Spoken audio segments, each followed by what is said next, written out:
I'm not usually somebody who plays racing games. I played some Forza back like on the Xbox 360, and earlier this year I was actually really excited for Screamer. It was at the top of my list, and I ended up being super disappointed with it.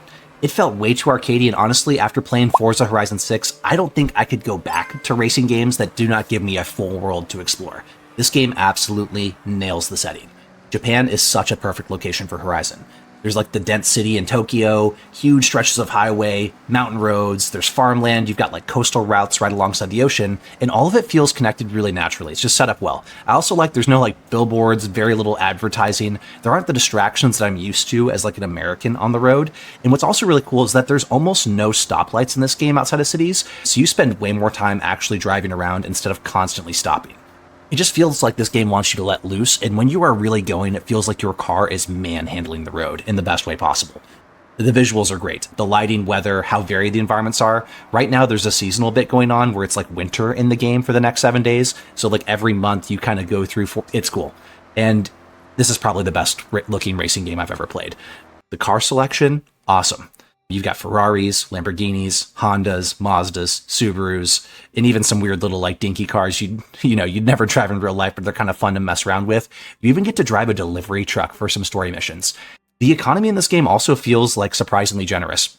As long as you're not dumping all your money into like your one dream car at the auction house, it feels like you're constantly unlocking things and building a collection. And in fact, those seasonal rewards, I've unlocked things like Lamborghinis and Lotuses without much issue. Like you will have access to all kinds of vehicles.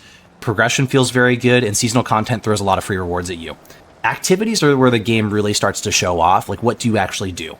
Traditional races are great, and they're here, but there's also things like danger signs where you launch yourself and careen towards like the abyss. You've got speed traps where you're trying to tick off the camera, speed zones where you want to basically maintain a certain speed average throughout the zone, and trailblazers where it's like, hey, here's point A, here's point B, you figure it out, and you get to make that own route.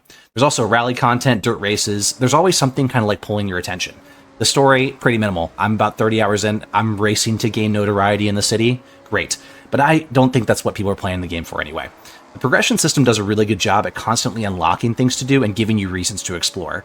The multiplayer also deserves a shout out too. It's really organic in terms of how it feels. You'll just see people driving around and you can decide whether or not you want to interact with them. It almost reminds me of like Souls-like multiplayer in that way, where it's like you're interacting them more or less whether you want to, but if you want to interact with them directly, you have to choose to, which I think is a really beneficial for how this game flows. Online races worked great for me. I had zero issues.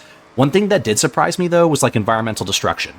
Trees, signs, objects, they kind of explode in a super satisfying way, but your actual car is almost like a tank. It barely takes damage. It's definitely more arcade than simulation, but honestly, I think that makes the game more fun. At $69, the game is a little expensive. But comparing it to other racing games, I'll go ahead and call them out again. Screamer from earlier this year for $60. This feels like the complete package, whereas that feels like a money grab. I'm excited to see what they do with DLCs in the future, but right now, as a complete package, Forza Horizon 6 is the premier racing game available. For me overall, easily right now, 9 out of 10 with about 30 hours in. And from this point forward, the more I play, the more value I feel like I'm getting from this game. And this is coming from somebody who usually doesn't care about racing games. This one got me hooked. If you found this informative or entertaining, I'd appreciate you subscribing to the channel. We're still small and getting started, and we make lots of gaming content.